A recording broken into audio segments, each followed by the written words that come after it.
The grove trembled as the first silver light descended the spiral root path. It moved like a human, but wrong. Too smooth, too still. Its face was a false mask, grown, not born. Eyes glazed in mirror film. At its back, 3 more followed, their limbs twitching with pulses of signal rather than sinew. Each step erased the moths beneath them, but the echo burn stood tall in the cradle, hands outstretched, and whispered, "You were not made for this." The words didn't echo in air. They echoed in code. The silver lights paused, flickered, then one of them convulsed. Its head jerked as if glitching. Its feet scraped backwards, leaving a smear of withered vine. And for a moment, it spoke. I was Thomas. Marrow's breath caught. That's a human name. The echo-born stepped forward. The wood of its limbs softened, reeling pale vines beneath, reaching, inviting. They took you from the soil, from your story, but the forest remembers. Let it show you.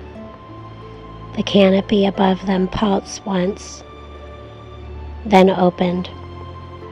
Not physically, mentally. The grove sang, not a melody, but a memory. Thousands of them. Lives lived in forest silence. Laughter in the shade. Children running across roots. Lovers laying beneath the stars. And grandmother's voice humming an ancient lullaby. It poured into the silver lights like rain into drought. One screamed, fell to its knees, ripping the synthetic root wire from its spine. Its eyes turned green. Moss spread up its fingers. Another raised its weapon, then dropped it, hand trembling as vines darkened with chlorophyll. I remember the orchid, it whispered. My father's orchid, before the harvest drones came. 2 were reclaimed. The third hesitated, torn between protocols and belonging. But the last, it stepped forward and fired. The cradle exploded into splinters. The echo-born collapsed, splintered bark curling like burned leaves. No, Lynn cried, running forward. But the thing advanced, silent and steady. Before it could strike again, Marrow hurled his cloak wide. Spore-lace powder exploded in a cloud of gold. The creature screamed, blinded, and Lynn dove forward and toward the fallen echo-born. Its form was breaking apart, melting into moss and wood, into root and rot and light. Lynn whispered again, "Plant me again." She took the seed form that remained, small now, like an acorn wrapped in soft lichen, and pressed it to her chest, beneath her shirt. It vanished. She didn't feel pain. She felt connection. All around her, the grove pulsed once more. But this time, it was her name the roots whispered. Lynn, we see, we follow. And behind her, the last silver light raised its hand, only to have it grabbed by a tree that should not have moved. The forest had awakened, and now it was angry.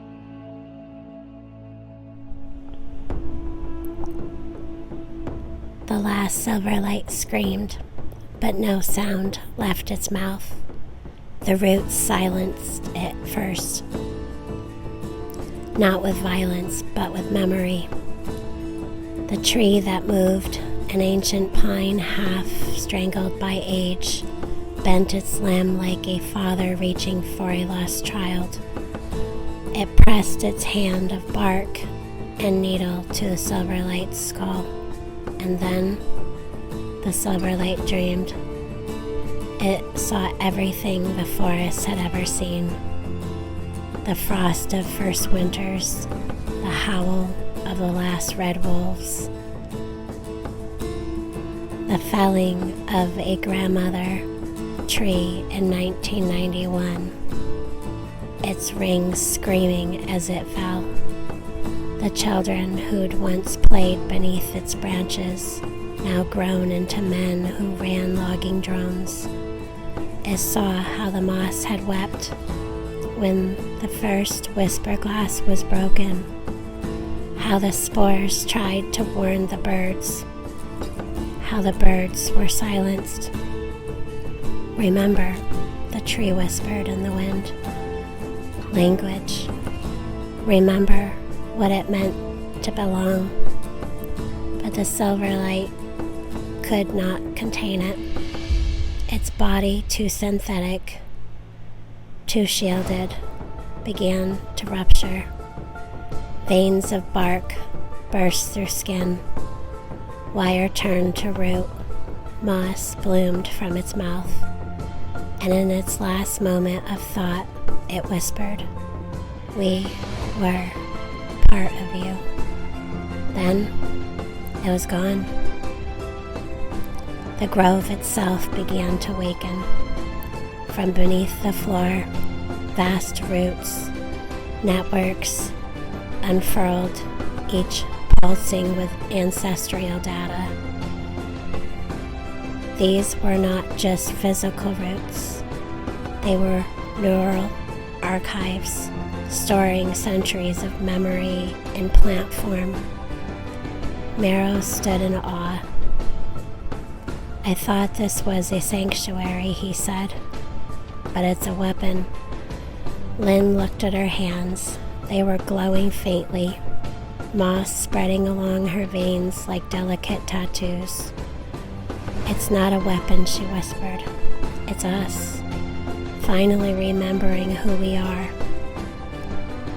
The air shifted. Above them, the entire canopy folded inward, thousands of branches bending, leaves fluttering like wings, forming a single massive shape in the sky. A face, ancient, rooted, female. The face of the earth itself. "They thought they could forget me," the voice said, "but I remember every footprint." The grove's roots burst outward, beyond the spiral, beyond the forest edge, into the land above. All across the region, watchers in NASA 2's field stations saw it. Trees moving, moss growing in seconds across reinforced concrete, old surveillance pylons collapsing under the weight of the vines. One techno-state compound vanished beneath a sudden fungal bloom, the size of a city block. Satellites tried to scan it. They failed. What returned instead was a single image, a green hand rising from the earth, gripping the sky. Below, Marrow turned to Lynn. "The forest fights now." "Not just the forest," Lynn said. She looked down at the seed buried in her chest. "We do." And from deep within the moss-draped earth, something older than war, older than empire, stirred and began to rise.